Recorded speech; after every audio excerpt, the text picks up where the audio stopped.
Welcome dear students, my name is Swati B.S., lecturer in Department of Computer Science, Vishwamanava Composite PU College, Chitradurga.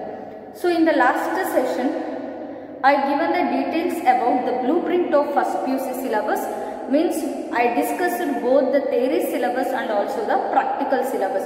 So ನಿಮ್ಮ theoryಯಲ್ಲಿ ಎಷ್ಟು chapters ಇದೆ, ಯಾವ್ಯಾವ ಚಾಪ್ಟರ್ಗೆ ಎಷ್ಟು weightage ಇದೆ, ಅದಾದಮೇಲೆ ಯಾವ್ಯಾವ ಚಾಪ್ಟರ್ಸ್ ಸೆಕೆಂಡ್ ಇಯರ್ PUCಗೆ ಲಿಂಕ್ ಇದೆ ಅಥವಾ ಸೆಕೆಂಡ್ ಇಯರ್ PUCಯಲ್ಲಿ ಆ ಕಾನ್ಸೆಪ್ಟ್ ಕ್ಯಾರಿ ಆನ್ ಆಗುತ್ತೆ, ಆ ಎಲ್ಲ ಬೇಸಿಕ್ ಡೀಟೇಲ್ಸನ್ನು ಕೂಡ ನಾನು ಲಾಸ್ಟ್ ಸೆಷನಲ್ಲಿ ಕೊಟ್ಟಿದ್ದೆ.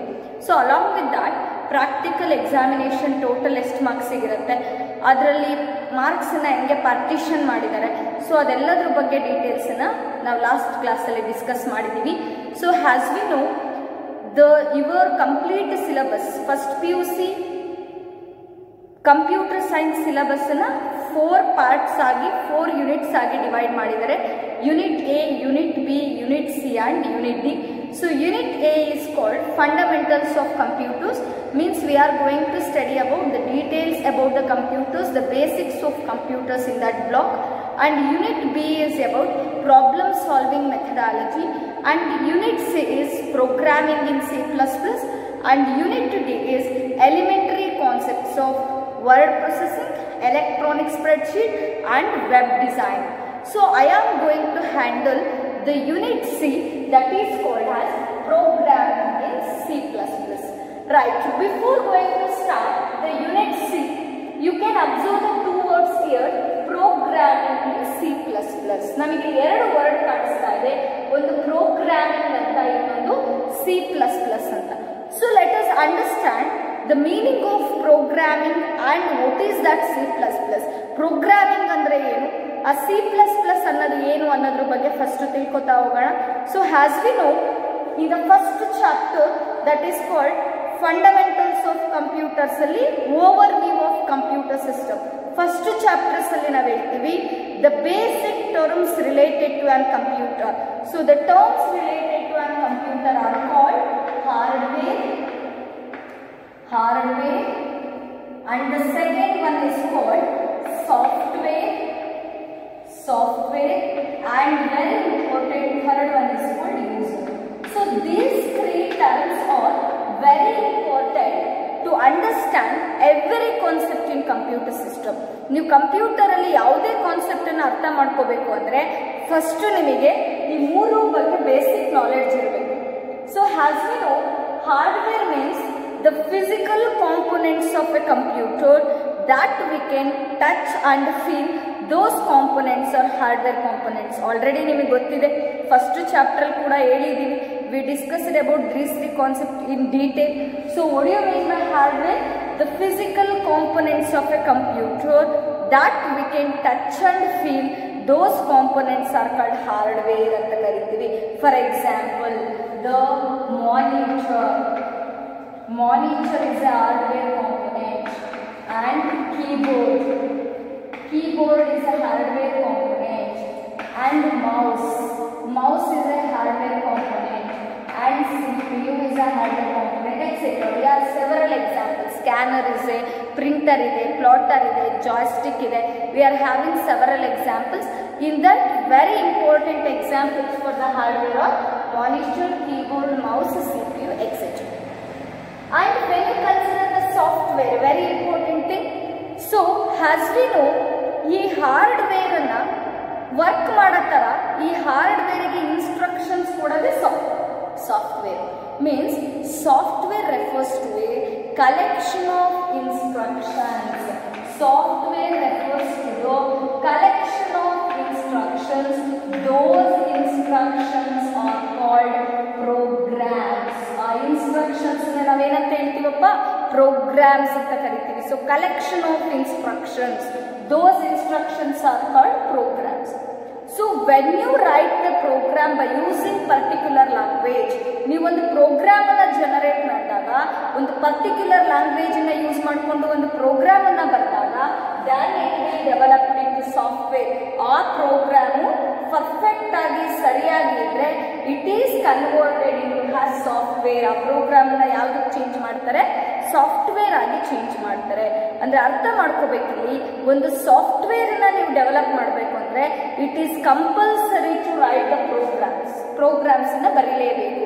When you write the programs the software is developed and these programs or the instructions tells the computer or instruct the computer. ಇದು ಕಂಪ್ಯೂಟರ್ಗೆ ಗೈಡ್ ಮಾಡುತ್ತೆ, ಕಂಪ್ಯೂಟರ್ಗೆ ಇನ್ಸ್ಟ್ರಕ್ಟ್ ಮಾಡುತ್ತೆ. Instruct the computer, computer instruct ಮಾಡುತ್ತೆ. ಏನಂತ ಇನ್ಸ್ಟ್ರಕ್ಟ್ ಮಾಡುತ್ತೆ?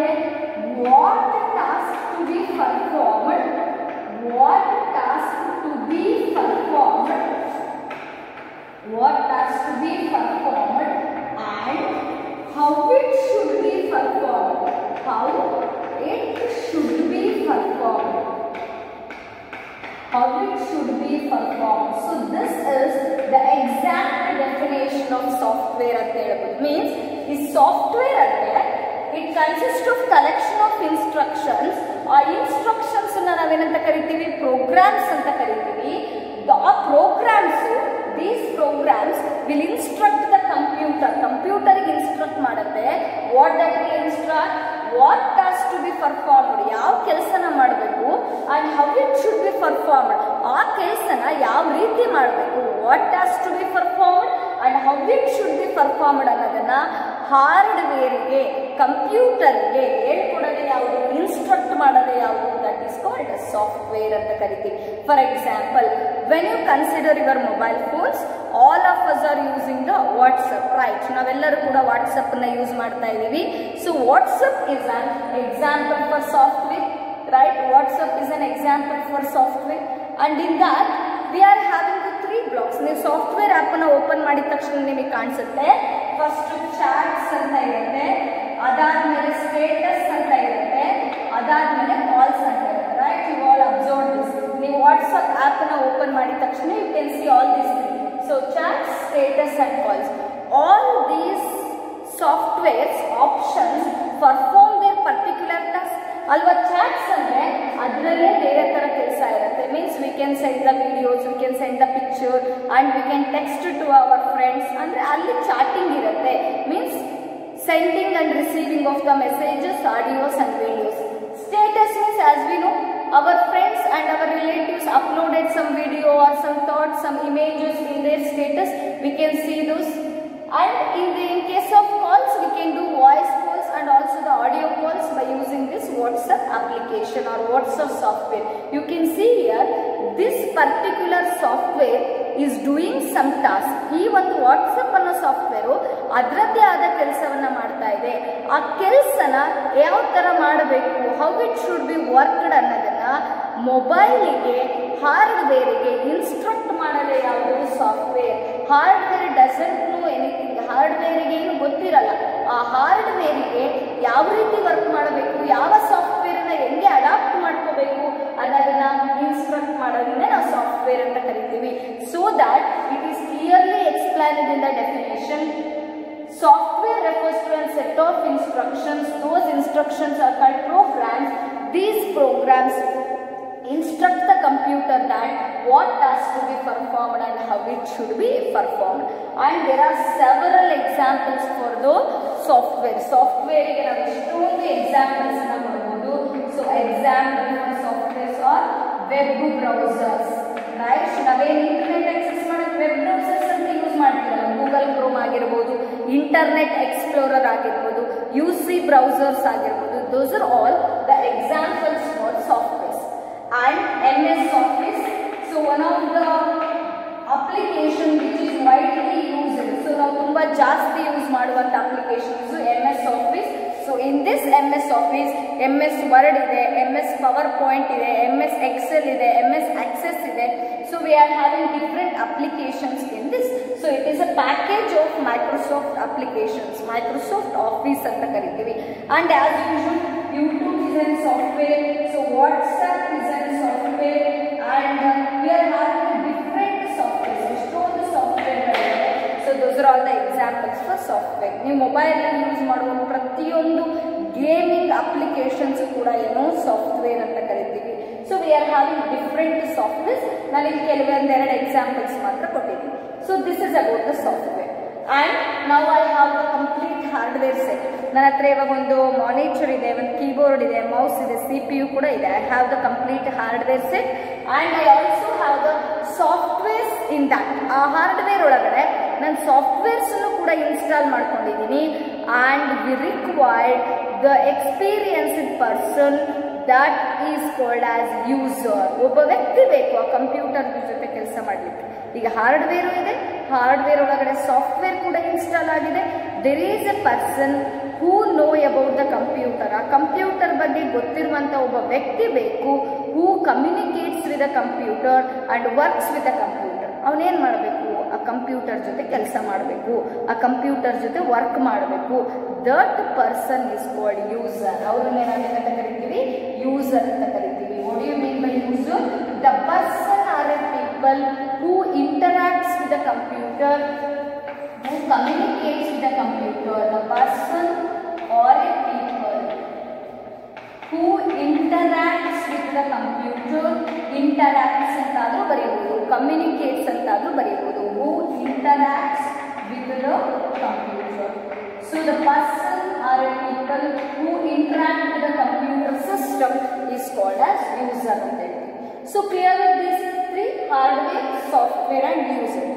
And in this, very importantly, I required the second one, that is called as software. So we will discuss in detail about this. And as you observe, the software, in this definition we come across the word called programs, right? In definition alli one word bandide. What is that word? Programs. What do you mean by program? In simple, we call it as a set of instructions that perform a particular task, that is called as programs. ಒಂದು ಕೆಲವಾರು instructions ನ group ಮಾಡಿರ್ತೀವಿ. ಅವು ಯಾವ್ಯಾವ ತರ instructions first year ಅಲ್ಲಿ ಕಲಿತಾ ಹೋಗ್ತೀರಾ. ಇನ್ಪುಟ್ ಔಟ್ಪುಟ್ ಇನ್ಸ್ಟ್ರಕ್ಷನ್ಸ್ ಇದೆ, ಇಟರೇಷನ್ ಇನ್ಸ್ಟ್ರಕ್ಷನ್ಸ್ ಇದೆ, ಮೀನ್ ಸ್ಟೇಟ್ಮೆಂಟ್ಸ್ ಇದೆ, ಸೆಲೆಕ್ಷನ್ ಸ್ಟೇಟ್ಮೆಂಟ್ಸ್ ಇದೆ. ಸೊ ಅವೆಲ್ಲ ಡಿಫ್ರೆಂಟ್ ಇನ್ಸ್ಟ್ರಕ್ಷನ್ಸ್ ಯಾವ್ಯಾವುದು ಅನ್ನೋದನ್ನ ನಾವು ಕಲಿತಾ ಹೋಗ್ತೀವಿ. ಕೆಲವೊಂದು ಎಕ್ಸ್ಪ್ರೆಷನ್ಸ್ ಅನ್ನ ಆಡ್ ಮಾಡ್ತೀವಿ. ಸೊ ಯಾವ್ಯಾವ ತರದ ಎಕ್ಸ್ಪ್ರೆಷನ್ಸ್, ಯಾವ್ಯಾವ ತರದ ಸ್ಟೇಟ್ಮೆಂಟ್ಸ್ ಅನ್ನೋದನ್ನ ನಾವು ಕಂಟಿನ್ಯೂಸ್ ಆಗಿ ಕಲಿತಾ ಹೋಗ್ತೀವಿ. ಅಪ್ಕಮಿಂಗ್ ಕ್ಲಾಸಸ್ ಅಲ್ಲಿ ಕಲಿತಾ ಹೋಗ್ತೀವಿ. ಬಟ್ ಇಲ್ಲಿ ಅರ್ಥ ಮಾಡ್ಕೋಬೇಕು, ಒಂದು ಪ್ರೋಗ್ರಾಮ್ ಬರೀಬೇಕು ಅಂದ್ರೆ it consist of several instructions. And listen, program ಬರೀಬೇಕು ಅಂದ್ರೆ observe the word. So in order to write the program we require the particular language. So ನಾವು ಯಾವುದೇ ಪ್ರೋಗ್ರಾಮ್ ನ ಬರೀತಾ ಇದ್ದೀವಿ ಅಂದ್ರೆ ಆ ಪ್ರೋಗ್ರಾಮ್ಸ್ ನ ಬರೀಲಿಕ್ಕೆ ನಮಗೆ ಏನ್ ಬೇಕೇ ಬೇಕು? ಒಂದು ಪರ್ಟಿಕ್ಯುಲರ್ ಲ್ಯಾಂಗ್ವೇಜ್ ಬೇಕಾಗತ್ತೆ. ಸೊ ಲಿಸನ್, ಸಾಫ್ಟ್ವೇರ್ ಅಂದ್ರೆ ಪ್ರೋಗ್ರಾಮ್ ಬರೀಬೇಕು. ಪ್ರೋಗ್ರಾಮ್ ಬರೀಬೇಕು ಅಂದ್ರೆ we require what? Languages. These languages play an very important role in case of communicating with a computer. Computer ಜೊತೆ ಕಮ್ಯುನಿಕೇಟ್ ಮಾಡಲಿಕ್ಕೆ ಒಂದು ಪರ್ಟಿಕ್ಯುಲರ್ ಲ್ಯಾಂಗ್ವೇಜ್ ಇರುತ್ತೆ, ಒಂದು ಪರ್ಟಿಕ್ಯುಲರ್ ಭಾಷೆ ಇರುತ್ತೆ. It depending upon the company or depends upon the user. ಯಾವ ಭಾಷೆನ select ಮಾಡಬೇಕು, ಯಾವ ಲ್ಯಾಂಗ್ವೇಜ್ನ ಬಳಸಿದ್ರೆ ತುಂಬಾ ಉಪಯೋಗ ಆಗುತ್ತೆ, ಅದು ಯಾರ ಮೇಲೆ ಡಿಪೆಂಡ್ ಆಗಿರುತ್ತೆ. It depends on the company or it depends on the user ಅಂತ ಹೇಳ್ತೀವಿ. But mainly you have to understand, to develop a software you have to write the program. So very easy. ಒಂದು software develop ಮಾಡಬೇಕು ಅಂದ್ರೆ programmes ಬರೀಬೇಕು. So ಈ programmes ನ ಬರೀಲೇಬೇಕು. ಈ programmes ನ ಬರೀಬೇಕು ಅಂದ್ರೆ in order to write the programs it requires the languages. Program ನ ಬರೀಬೇಕು ಅಂದ್ರೆ ಏನ್ ಬೇಕು? ಲ್ಯಾಂಗ್ವೇಜಸ್ ಬೇಕು. So that you must have the basic knowledge about the languages. So in brief I am going to discuss now computer languages, or those are also called as programming languages. Observe here, ನಿಮಗೆ ಈಗ heading ನ meaning almost ಗೊತ್ತಾಗಿರುತ್ತೆ. Programming in C++. So listen, this C++ is one of the programming language. ಈ C++ ಅನ್ನೋದು ಒಂದು ಭಾಷೆ ಹೆಸರು. ನಾವೆಂಗೆ Kannada, English, Telugu, Tamil, Hindi ಅಂತ ಲ್ಯಾಂಗ್ವೇಜ್ ಇದಾವಲ್ಲ, ಭಾಷೆಗಳಿದಾವಲ್ಲ. ಸೊ ಮದರ್ ಟಂಗ್ ಅಂತ ಏನು ಕರಿತೀವಿ, ನಮ್ಮ ಮದರ್ ಟಂಗ್ ಎಲ್ಲ ಕನ್ನಡ ಅಂತ ಹೇಳ್ತೀವಿ. ಅದೇ ಥರನೇ V are having different languages has we use. ನಾವು ಯಾವ ಥರ ಯೂಸ್ ಮಾಡ್ತಾ ಇದ್ವಿ ಅವೆಲ್ಲ ಲ್ಯಾಂಗ್ವೇಜಸ್ ಅಂತ ಹೇಳ್ತೀವಿ. ಕನ್ನಡ, ಇಂಗ್ಲಿಷ್, ತೆಲುಗು, ತಮಿಳು, ಉರ್ದು, ಮರಾಠಿ ಅವೆಲ್ಲ ಲ್ಯಾಂಗ್ವೇಜಸ್, ರೈಟ್. ಅದೇ ಥರನೇ to write the programs also we are having different languages. Programs ಬರೀಲಿಕ್ಕೂ ಕೂಡ ತುಂಬ ಬೇರೆ ಬೇರೆ ಥರದ ಲ್ಯಾಂಗ್ವೇಜಸ್ ಇದ್ದಾವೆ. In that in your syllabus first PUC ಯಲ್ಲಿ ಯಾವುದನ್ನ ಇಂಟ್ರೊಡ್ಯೂಸ್ ಮಾಡಿದ್ದಾರೆ? ಪ್ರೋಗ್ರಾಮಿಂಗ್ ಇನ್ C++ ಇಂಟ್ರೊಡ್ಯೂಸ್ ಮಾಡಿದ್ದಾರೆ. Means you have to understand the basics of how to write the program by using C++ language. C++ language use ಮಾಡಿಕೊಂಡು ಹೆಂಗೆ ಪ್ರೋಗ್ರಾಮನ್ನು ಬರೆಯೋದು, ಅದ್ರ basic ಏನು, so ಅದನ್ನೆಲ್ಲದನ್ನು ಕೂಡ ನಾವು ಫಸ್ಟ್ ಇಯರಲ್ಲಿ ಕಲಿತಾ ಹೋಗ್ತೀವಿ. Clear with this? So program ಬರೀಬೇಕು, ಪ್ರೋಗ್ರಾಮ್ ಬರೆದ್ರೆ ಮಾತ್ರ ಸಾಫ್ಟ್ವೇರ್ ಡೆವಲಪ್ ಆಗುತ್ತೆ. ಸೊ ದಟ್ ಆ ಪ್ರೋಗ್ರಾಮ್ ಬರೆಯೋಕ್ಕೆ ನೀವು ಯಾವ ಲ್ಯಾಂಗ್ವೇಜನ್ನೇ ಯೂಸ್ ಮಾಡಬೇಕು ಅಂತ ಫಸ್ಟ್ ಇಯರಲ್ಲಿ ಹೇಳ್ತಾ ಇದ್ದಾರೆ. ಪ್ರೋಗ್ರಾಮಿಂಗ್ ಇನ್ C++ ಅನ್ನೋ ಲ್ಯಾಂಗ್ವೇಜನ್ನೇ ಯೂಸ್ ಮಾಡಿ ಪ್ರೋಗ್ರಾಮ್ ಬರೆಯೋದನ್ನ ಕಲ್ತ್ಕೋಬೇಕು according to your syllabus. But we are having different languages. C ಅಂತ ಇದೆ, ಕೋಬಾಲ್ ಅಂತ ಇದೆ, ಫೋರ್ಟ್ರಾನ್ ಅಂತ ಇದೆ, ಪರ್ಲ್ ಅಂತ ಇದೆ, ಪೈಥಾನ್ ಅಂತ ಇದೆ, ಜಾವಾ ಅಂತ ಇದೆ. V are having different programming languages, but in your syllabus they introduced C++ language. Clear with this?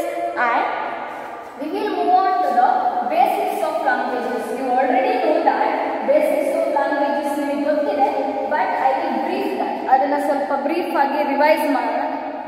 So as we know, languages plays a very important role in case of communication with a computer.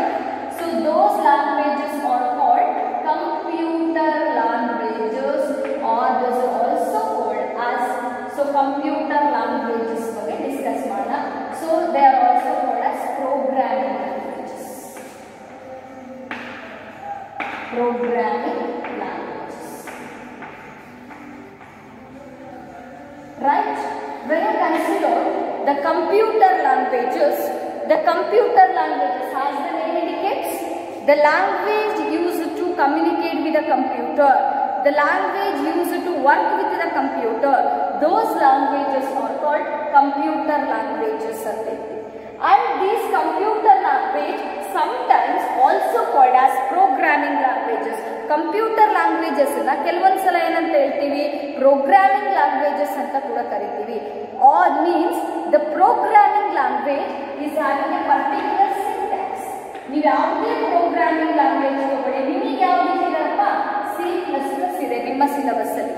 You may take any programming language, ಪ್ರತಿ programming ಲ್ಯಾಂಗ್ವೇಜ್ಗೂ ಕೂಡ C ತಗೊಳ್ಳಿ, C++ ತಗೊಳ್ಳಿ, ಜಾವಾ ತಗೊಳ್ಳಿ, any programming language you take, all the programming languages are having a syntax. Means the language which has a syntax, these syntaxes are used by the users. ಈ syntax ಯಾರು use ಮಾಡ್ತಾರೆ? Users use ಮಾಡ್ತಾರೆ. ಯಾಕೆ use ಮಾಡ್ತಾರೆ? To interact with the computer or to perform operations on the computer, to perform the operations in the computer.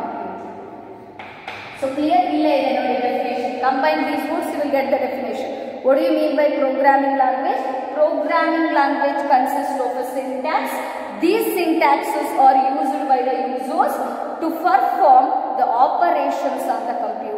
ಆ standard ಸಿಂಟ್ಯಾಕ್ಸ್ಗಳನ್ನ, ಆ standard format, syntax is nothing but format ಅಂತ ಕರಿತೀವಿ. ಹೆಂಗೆ ಒಂದು ಲೀವ್ ಲೆಟರ್ ಅನ್ನ ಬರೀಲಿಕ್ಕೆ ಫಾರ್ಮ್ಯಾಟ್ ಇರುತ್ತಲ್ವಾ, ದ ಪ್ರಿನ್ಸಿಪಾಲ್, ಅದಾದ್ಮೇಲೆ ಸ್ಟೂಡೆಂಟ್, ಅದಾದ್ಮೇಲೆ ನಿಮ್ಮ ನೇಮನ್ನ, ನಿಮ್ಮ ಕ್ಲಾಸನ್ನ ಬರೀತೀರಾ, ಅದಾದ್ಮೇಲೆ ರೆಸ್ಪೆಕ್ಟೆಡ್ ಸರ್ ಅಂತ ಹಾಕ್ತೀರಾ, ಆಮೇಲೆ ಸಬ್ಜೆಕ್ಟ್ ಹಾಕ್ತೀರಾ, ಆಮೇಲೆ ಬಾಡಿ ಆಫ್ ದ ಲೆಟರ್ ಬರೀತೀರಾ, ಲಾಸ್ಟ್ಗೆ ಇವರು ಒಬಿಡಿಯೆಂಟ್ಲಿ ಅಂತ ಹಾಕ್ಬಿಟ್ಟು ನಿಮ್ಮ ನೇಮ್ ಬರೀತೀರಾ. That is called syntax to write one leave letter. Similar to that we are having syntax to write the program also. ಒಂದು ಪ್ರೋಗ್ರಾಮ್ ಬರೀಲಿಕ್ಕೂ ಕೂಡ ಸಿಂಟ್ಯಾಕ್ಸ್ ಇರುತ್ತೆ. ಸಿಂಟ್ಯಾಕ್ಸ್ ಯಾವ್ಯಾವ ಥರ ಇದೆ, ಹೆಂಗೆ ಪ್ರೋಗ್ರಾಮನ್ನು ಬರೀತೀವಿ, ಅದನ್ನು ಅಪ್ಕಮಿಂಗ್ ಕ್ಲಾಸಸ್ಸಲ್ಲಿ ಕಲಿತಾ ಹೋಗ್ತೀವಿ. ಬಟ್ ಇಲ್ಲಿ ಅರ್ಥ ಮಾಡ್ಕೋಬೇಕು, programming language means it as a syntax. Those syntax are used by us, those syntax are used by users to perform the operations on the computer. ಆ ಸಿಂಟ್ಯಾಕ್ಸ್ ಅನ್ನ ಯೂಸ್ ಮಾಡ್ಕೊಂಡು ಏನು ಮಾಡ್ತೀವಿ, ಆಪರೇಷನ್ಸ್ ಅನ್ನ ಮಾಡ್ತಾ ಹೋಗ್ತೀವಿ computer. Clear with this? And ಈ programming languages ಅನ್ನ ಎರಡು ಪಾರ್ಟ್ಸ್ ಆಗಿ ಮೇನ್ ಆಗಿ ಡಿವೈಡ್ ಮಾಡ್ತಾರೆ. First one is low level languages, and second one is high level languages. Low level languages and high level languages. So let us discuss these things in detail. You already know this concept. ನಿಮಗೆ ಇದ್ರ ಬಗ್ಗೆ already ಗೊತ್ತಿದೆ, low level languages, high level languages ಬಗ್ಗೆ. So let us recap this, because to understand object oriented programming ನಿಮಗೆ languages ಬಗ್ಗೆ knowledge ಇರಲೇಬೇಕು. ಹಾಗಾಗಿ first understand low level languages ಅಂದ್ರೇನು, ಹೈ ಲೆವೆಲ್ ಲ್ಯಾಂಗ್ವೇಜಸ್ ಅಂದ್ರೆ. In case of low level language, it is again classified into two types. ಈ low level language ನ ಮತ್ತೆ two types ಆಗಿ ಕ್ಲಾಸಿಫೈ ಮಾಡಿದ್ದಾರೆ.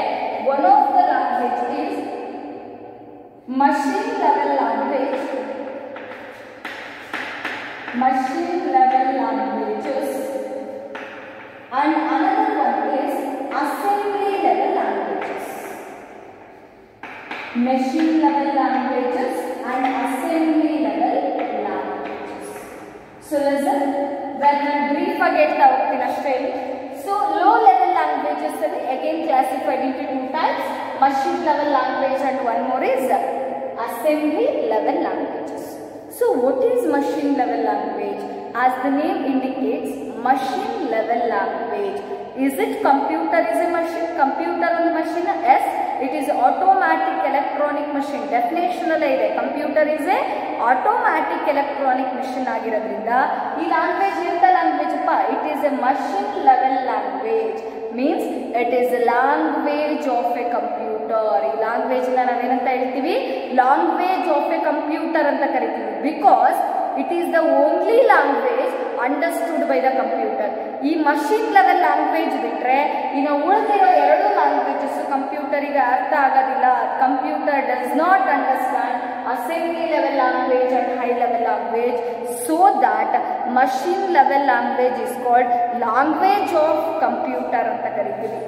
And this machine level language consists of sequence of machine instructions.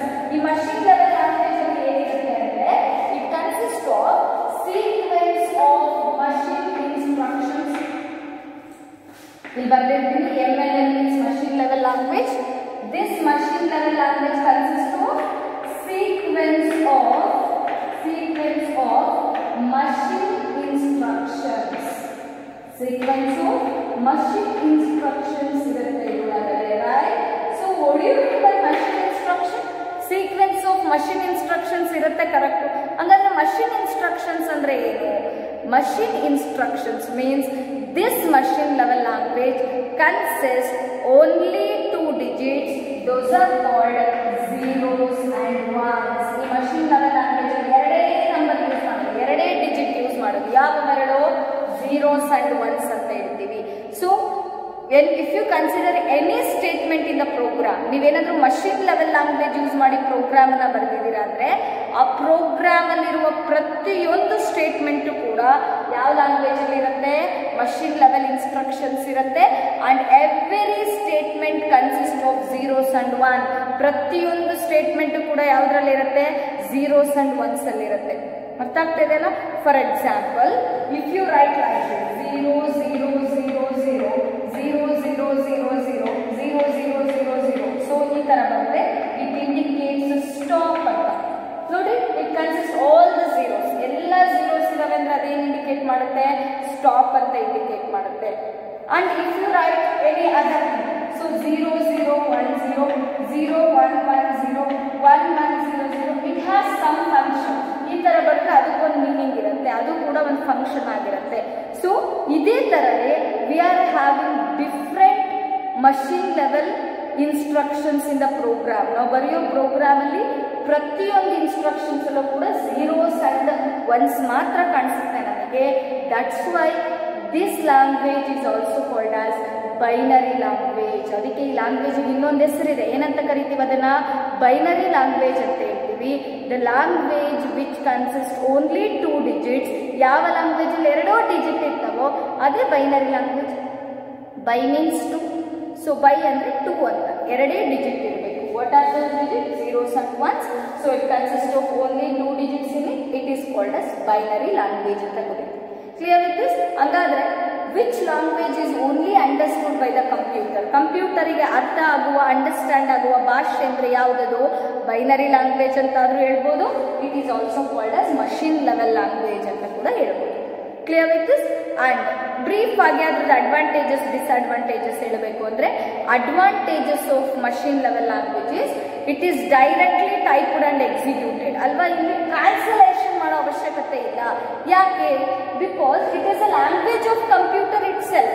ಕಂಪ್ಯೂಟರ್ಗೆ ಅರ್ಥ ಆಗೋ ಭಾಷೆನೇ ಅದಾಗಿರೋದ್ರಿಂದ there is no necessity of translation so that the program can be directly typed and executed. Type ಮಾಡಿದ ತಕ್ಷಣನೇ automatic ಆಗಿ execute ಆಗುತ್ತೆ. So that is about advantage. Disadvantage ಏನು? It is having several disadvantage because ಎಲ್ಲವೂ ಕೂಡ zeros and ones ಅಲ್ಲೇ ಇರೋದ್ರಿಂದ it is difficult to remember first ಅಲ್ವಾ. ನಮಗೆ ಅಲ್ಲಿ ಏನಾದರೂ ತಪ್ಪಾಗಿದ್ರೆ ಅದು ಎರರ್ ಆಗಿದ್ರೆ ನಮಗೆ ಕಂಡುಹಿಡಿಯೋದು ತುಂಬ ಕಷ್ಟ ಆಗುತ್ತೆ. So difficult to remember, first disadvantage difficult to remember. And second one is difficult to modify and debug the code. ಇಲ್ಲಿ ಏನಾದರೂ ರಾಂಗ್ ಆಗಿದ್ರೆ ಅದನ್ನ ಡಿಬಗ್ ಮಾಡೋಕ್ಕೆ, debug is nothing but correction of errors. Debug ಅಂದ್ರೆ ಏನರ್ಥ ನೆನ್ಪಿಟ್ಕೋಬೇಕು. ಈ ವರ್ಡ್ ರಿಪೀಟೆಡ್ ಆಗಿ ಯೂಸ್ ಮಾಡ್ತೀವಿ. Debug means correction of errors. Errors ನ ಸರಿ ಮಾಡೋದಕ್ಕೆ ಏನಂತ ಹೇಳ್ತೀವಿ? ಡಿಬಗ್ ಅಂತ ಹೇಳ್ತೀವಿ. ಸೊ ಏನಾದ್ರೂ ನಾವು ಪ್ರೋಗ್ರಾಮ್ ಬರೆಯುವಾಗ ಮಿಸ್ಟೇಕ್ಸ್ ಮಾಡಿದ್ರೆ ಆ ಮಿಸ್ಟೇಕ್ಸ್ ನ ಸರಿ ಮಾಡೋಕ್ಕೂ ಕೂಡ ಇದ್ರಲ್ಲಿ ಕಷ್ಟ ಆಗುತ್ತೆ. Difficult to debug and modify the programs ನ ಮಾಡಿಫೈ ಮಾಡೋಕ್ಕೆ, ಡಿಬಗ್ ಮಾಡೋಕ್ಕೂ ಕೂಡ ನಮಗೇನಾಗುತ್ತೆ? ಡಿಫಿಕಲ್ಟ್ ಆಗುತ್ತೆ. So clear with this. And difficult to understand also. ಈ ಥರ ಪ್ರೋಗ್ರಾಮ್ಸ್ನ ನೆನ್ಪಿಟ್ಕೊಳ್ಳೋಕ್ಕೂ ಕೂಡ ಕಷ್ಟ ಆಗುತ್ತೆ. ಡಿಫಿಕಲ್ಟ್ ಟು ರಿಮೆಂಬರ್ ಆಲ್ರೆಡಿ ಹೇಳಿದ್ದೀನಿ. Difficult to understand also. ನಮಗೆ ಅರ್ಥ ಮಾಡ್ಕೊಳ್ಳಿಕ್ಕೂ ಕೂಡ ಈ ಪ್ರೋಗ್ರಾಮಿಂಗ್ ಲ್ಯಾಂಗ್ವೇಜನ್ನ ತುಂಬ ಕಷ್ಟ ಆಗುತ್ತೆ. And next one is when you consider this program difficult to maintain also ಅಲ್ವಾ. ಈ ಪ್ರೋಗ್ರಾಮ್ಸ್ನ ಕರೆಕ್ಟಾಗಿ ಎರರ್ ಆಗಲಿಲ್ಲಂಗೆ ಮೇಂಟೈನ್ ಮಾಡೋದೇ ತುಂಬ ಕಷ್ಟ ಆಗಿರುತ್ತೆ. ಎರರ್ ಪ್ರೋನ್ ಅಂತ ಕರಿತೀವಿ. ಮೀನ್ಸ್ ಇದು ಬೇಗ ಎರರ್ಸ್ ಆಗುತ್ತೆ ಈ ಪ್ರೋಗ್ರಾಮ್ಸ್ ಒಳಗಡೆ. ಬಿಕಾಸ್ 0 ಇರೋ ಕಡೆ 1 ಬರೆದ್ಬಿಟ್ರೆ ಅಥವಾ 1 ಇರೋ ಕಡೆ ಮಿಸ್ ಆಗಿ 0 ಬರೆದ್ಬಿಟ್ರೆ the complete program will become wrong ಅಥವಾ ಪ್ರೋಗ್ರಾಮ್ ಎಕ್ಸಿಕ್ಯೂಟೇ ಆಗಲ್ಲ. So that difficult to maintain and difficult to remember and difficult to debug and modify the program, difficult to understand. So these are the disadvantages of machine level language ಅಂತ ಹೇಳಿ. So ಇದಿಷ್ಟು machine level language ಅಲ್ಲಿ basics ನೆನ್ಪಿಟ್ಕೊಳ್ಳಿ. And next we are going to discuss about the assembly level language. Low level language ಅಲ್ಲಿ second one assembly level language. So ಈ assembly level language ಅನ್ನು ಯಾಕೆ ಕಂಡುಹಿಡಿಯೋದು ಅಂದ್ರೆ in order to overcome the drawbacks of machine level language. ನಾವೇನು machine level language ಅಲ್ಲಿ disadvantages ಇದೆ, drawbacks ಇದೆ ಅಂತ ಇಷ್ಟೊತ್ತವರೆಗೂ ಹೇಳಿದ್ವಿ. Difficult to remember, difficult to modify, difficult to debug, difficult to understand. ಅವೇನು ನಾವು ಡಿಸ್ಅಡ್ವಾಂಟೇಜಸ್ ಅಂತ ಹೇಳಿದ್ವಿ. In order to overcome from those disadvantages, ಆ ಡಿಸ್ಅಡ್ವಾಂಟೇಜಸ್ ಅನ್ನ ರಿಮೂವ್ ಮಾಡ್ಲಿಕ್ಕೆ ಒಂದು ಲ್ಯಾಂಗ್ವೇಜ್ ಕಂಡುಹಿಡಿದ್ರು. That is called as assembly level language. And this assembly level language consists of symbolic instructions. ಈ assembly level language ಯಾವ ತರ instructions ಇರುತ್ತೆ? Symbolic instructions ಇರುತ್ತೆ. These symbolic instructions are also called as mnemonics. Very important point. ಈ symbolic instructions ಇವಾಗ ಹೆಸರಿದೆ. ಅದೇನಂತ ಕರಿತೀವಿ ನಾವು? mnemonics ಅಂತ ಹೇಳ್ತೀವಿ. What do you mean by mnemonics? The symbolic instructions present in the assembly level language, these symbolic instructions are called mnemonics. And ಈ symbolic instructions ಅಂದ್ರೆ ಏನು, ಯಾವ ತರ ಇರುತ್ತೆ, ಅದನ್ನ ಯಾಕೆ ಕಂಡುಹಿಡಿದ್ರು ಅಂತ ಹೇಳಿದ್ರೆ, let us take an examples for assembly level language mnemonics. So for example, addition ಮಾಡಬೇಕು ಅಂದ್ರೆ in case of assembly level language add ಅಂತ ಯೂಸ್ ಮಾಡ್ತೀವಿ. add ಅಂತ ಬರುತ್ತೆ, it indicates we are performing addition by using the program. program ಅಲ್ಲಿ ನಾವು addition ಮಾಡ್ತಾ ಇದೀವಿ ಅಂತ. So for the subtraction purpose we are using SUB ಅಂತ ಯೂಸ್ ಮಾಡುತ್ತೆ. ಅದು ಏನು ಇಂಡಿಕೇಟ್ ಮಾಡುತ್ತೆ? ಸಬ್ಟ್ರಾಕ್ಷನ್ ಅಂತ ಇಂಡಿಕೇಟ್ ಮಾಡುತ್ತೆ. ಮಲ್ಟಿಪ್ಲಿಕೇಶನ್ ಗಾದ್ರೆ MUL ಅಂತ ಯೂಸ್ ಮಾಡ್ತೀವಿ. So MUL indicates multiplication. And ಸ್ಟೋರಿಗಾದ್ರೆ STA ಅಂತ ಯೂಸ್ ಮಾಡ್ತೀವಿ. STA indicates store. ಅಂಡ್ ಸ್ಟಾಪಿಗಾದ್ರೆ HALT ಹಾಲ್ಟ್ ಅಂತ ಯೂಸ್ ಮಾಡ್ತೀವಿ. Halt indicates what? Stop. So ಅಂದ್ರೆ ಈ mnemonics ಯೂಸ್ ಮಾಡಿಬಿಟ್ಟು ನೀವು ಪ್ರೋಗ್ರಾಮ್ ಅನ್ನ ಬರೆದ್ರೆ, ಯಾಕೆ ಪ್ರೋಗ್ರಾಮ್ ಬರೀಬೇಕು? To develop the softwares, right? Softwares develop ಮಾಡಬೇಕು ಅಂದ್ರೆ ಪ್ರೋಗ್ರಾಮ್ ಬರೀಲೇಬೇಕು. ಐದರ್ ಮಷಿನ್ ಲೆವೆಲ್ ಆದರೂ ಯೂಸ್ ಮಾಡ್ಬೋದು, ಅಸೆಂಬ್ಲಿ ಲೆವೆಲ್ ಆದರೂ ಯೂಸ್ ಮಾಡ್ಬೋದು, ಹೈ ಲೆವೆಲ್ ಆದರೂ ಯೂಸ್ ಮಾಡ್ಬೋದು. ಆದರೆ ಮಷಿನ್ ಲೆವೆಲ್ಲು ಬೇಗ ಎಕ್ಸಿಕ್ಯೂಟ್ ಆಗುತ್ತೆ, ಬಟ್ ಅದರೊಳಗಡೆ ಡಿಸ್ಅಡ್ವಾಂಟೇಜಸ್ ಜಾಸ್ತಿ ಇದಾವೆ, right. But when you consider the assembly level language compare to machine level it is better ಅಲ್ವಾ. ಮಷಿನ್ ಲೆವೆಲ್ಗೆ ಕಂಪೇರ್ ಮಾಡಿದ್ರೆ it is easy to remember, ನಾವು ಸ್ವಲ್ಪ ಈಸಿಯಾಗಿ ನೆನ್ಪಿಟ್ಕೋಬಹುದು. Since it is like English like letters, English like words, ನಮ್ಗೆ easy ಆಗಿರೋ words ಇರೋದ್ರಿಂದ, ಇಂಗ್ಲಿಷ್ ವರ್ಡ್ಸ್ ಇರೋದ್ರಿಂದ ನಾವು ನೆನ್ಪಿಟ್ಕೋಬಹುದು. Add, subtract, multiply, store, halt, indicate, stop ಅಂತ ಹೇಳ್ತೀವಿ. So this language is called assembly level language. ಈ ಲ್ಯಾಂಗ್ವೇಜ್ ನಾವೇನಂತ ಕರೆಯೋದು assembly level language. Clear. To overcome the drawbacks of machine level language, assembly level language was introduced. This language consists of a symbolic instruction to perform the operations. Those symbolic instructions are called mnemonics. And examples for the mnemonics are add, subtract, multiply, STA and halt. These are the examples for mnemonics. And ಸರಿ, ನಾವು ಫಸ್ಟಿಗೆ ಹೇಳ್ಬಿಟ್ಟಿದ್ದೀವಿ ಕಂಪ್ಯೂಟರ್ಗೆ ಅರ್ಥ ಆಗುವ ಒಂದೇ ಒಂದು language ಅಂದರೆ that is called as machine level language. But ನಾನಿವಾಗ I am not using the machine level language to write the programs. ನನ್ನ ಪ್ರೋಗ್ರಾಮ್ಸನ್ನು ಬರೀಲಿಕ್ಕೆ ಮಷಿನ್ ಲೆವೆಲ್ ಲ್ಯಾಂಗ್ವೇಜನ್ನು ಯೂಸ್ ಮಾಡ್ತಾ ಇಲ್ಲ. I am using the assembly level language to write the program. Then is the computer understand this language? ಕಂಪ್ಯೂಟರ್ಗೆ language ಹಾಗಾದ್ರೆ ಅರ್ಥ ಆಗುತ್ತಾ? No, it doesn't understand assembly level language. That's why we require the language translator. ಅದಕ್ಕೆ ನೋಡಿ, first type ಅಲ್ಲಿ ಅಂದ್ರೆ machine level language ಅಲ್ಲಿ ನಾವು ಯಾವುದು ಲ್ಯಾಂಗ್ವೇಜ್ ಟ್ರಾನ್ಸ್ಲೇಟರ್ ಯೂಸ್ ಮಾಡಲಿಲ್ಲ. ಅಲ್ಲಿ ಟೈಪ್ ಮಾಡಿದ್ರೆ ಅದು ಎಕ್ಸಿಕ್ಯೂಟ್ ಆಗುತ್ತೆ, ಔಟ್ಪುಟ್ ಬರುತ್ತೆ, because it is a language of computer. But assembly level language ಆದರೆ it is easy to remember, ಸ್ವಲ್ಪ ನೆನ್ಪಿಟ್ಕೊಳ್ಳೋಕೆ ಈಸಿ ಆಗ್ಬೋದು. But this language is not understood by the computer. Because of that it requires a language translator. ಅದಕ್ಕೆ ಏನು ಬೇಕಾಗುತ್ತೆ? Language translator ಬೇಕಾಗುತ್ತೆ. So those language translators, so name ಅಲ್ಲ ಇದೆ, language translator ಕೆಲಸ ಏನು? It has to convert one form of language into another form. ಒಂದು ತರದಲ್ಲಿ ಇರೋ ಲ್ಯಾಂಗ್ವೇಜನ್ನ ಇನ್ನೊಂದು ಭಾಷೆಗೆ ಚೇಂಜ್ ಮಾಡುತ್ತೆ. ಅಬ್ಸರ್ವ್ ಹಿಯರ್ ಲ್ಯಾಂಗ್ವೇಜ್ ಟ್ರಾನ್ಸ್ಲೇಟರ್ ನಾವು ಅಸೆಂಬ್ಲಿ ಲೆವೆಲ್ ಲ್ಯಾಂಗ್ವೇಜ್ ಅಲ್ಲಿ ಯೂಸ್ ಮಾಡೋದು. It is called as assembler. ಅದನ್ನ ನಾವು ಏನಂತ ಕರಿತೀವಿ? ಅಸೆಂಬ್ಲರ್ ಅಂತ ಹೇಳ್ತೀವಿ. So what is the meaning of assembler? Assembler is A language translator used to convert assembly level language into machine level language. Because assembly level language ಅರ್ಥ ಆಗಲ್ಲ, ಅದನ್ನ machine ಲೆವೆಲ್ಗೆ ಚೇಂಜ್ ಮಾಡಲೇಬೇಕು.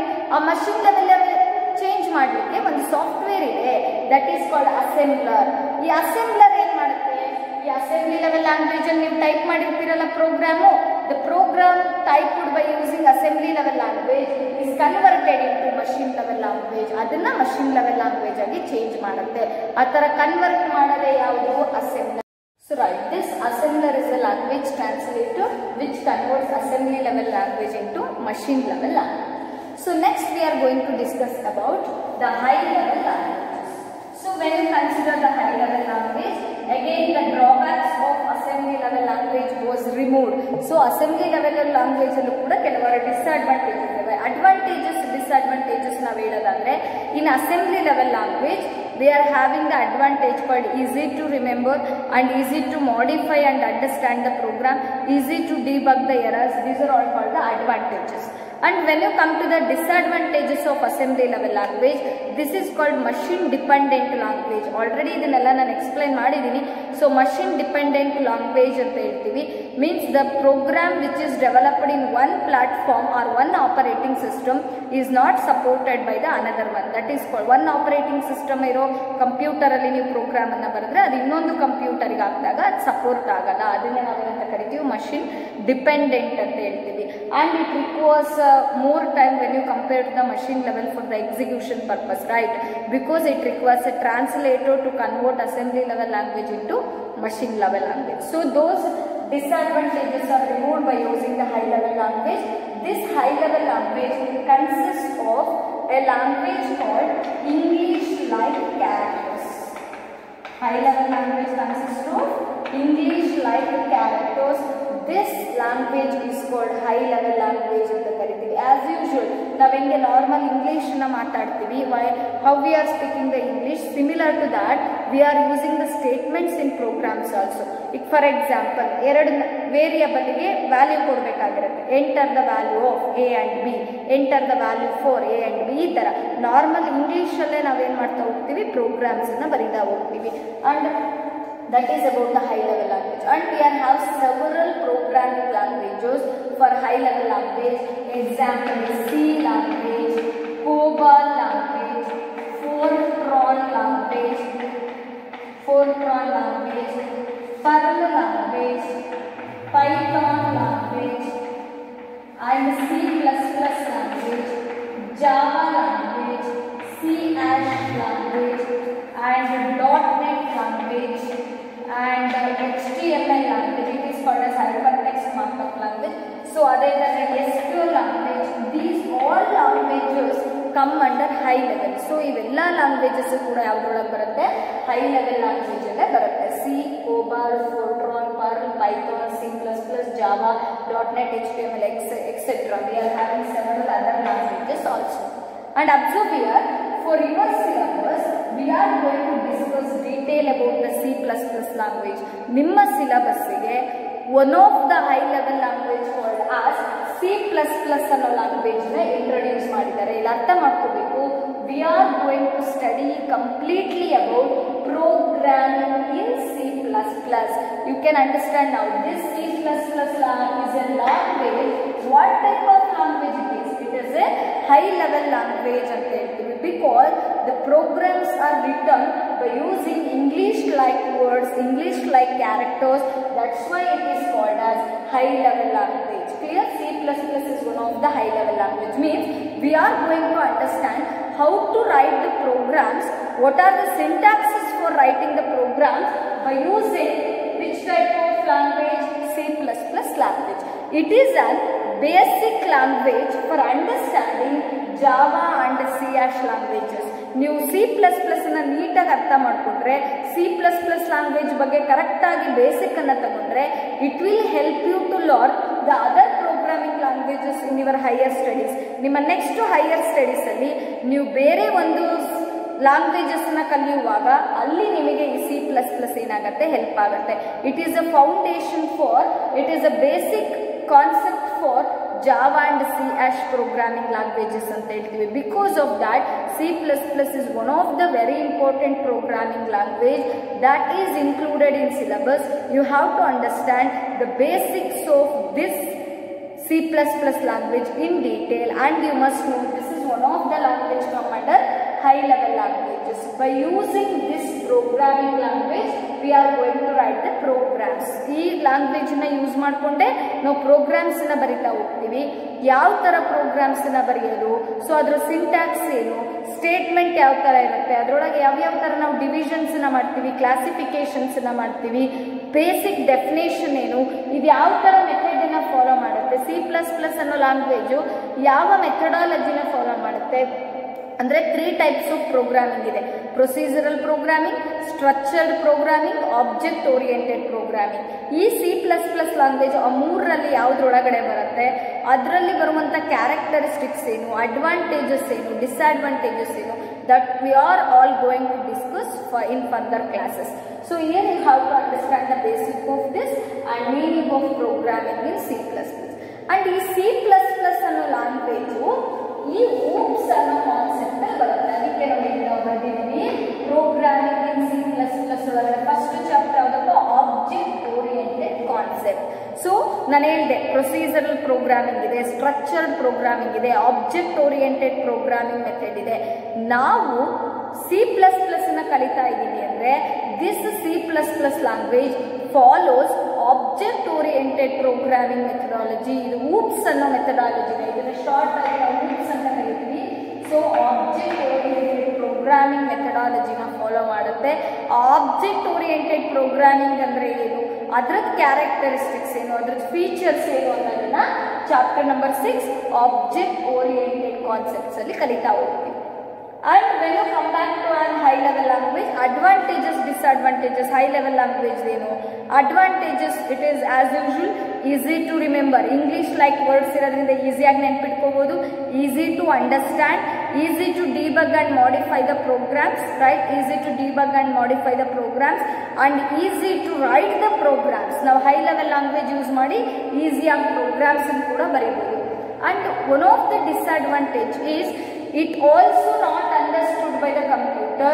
Here also we require the translators. ಇದು ಕೂಡ ಕಂಪ್ಯೂಟರ್ಗೆ ಅರ್ಥ ಆಗಲ್ಲ. ಸೊ ಇಲ್ಲೂ ಕೂಡ ನಮಗೆ ಏನು ಬೇಕು, ಟ್ರಾನ್ಸ್ಲೇಟರ್ಸ್ ಬೇಕು.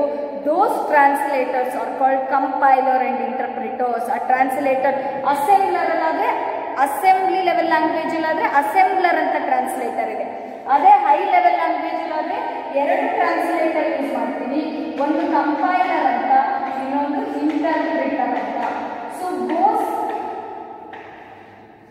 So both these language translators are used for converting high level languages into machine level language. ಈ high level languages ಯಾವುದು ಚೇಂಜ್ ಆಗುತ್ತೆ, machine level language ಗೆ ಚೇಂಜ್ ಆಗುತ್ತೆ by using the translators called as compiler or interpreter ಅಂತ ಹೇಳ್ತೀವಿ. ಎರಡರಲ್ಲಿ ಯಾವ translator ಬೇಕಿದ್ರೂ ಯೂಸ್ ಮಾಡಬಹುದು.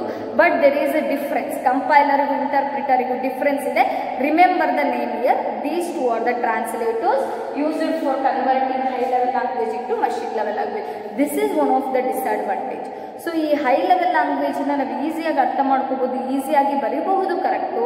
But it has a lack of flexibility and it needs a longer time because it has to be converted into high level language into machine level language.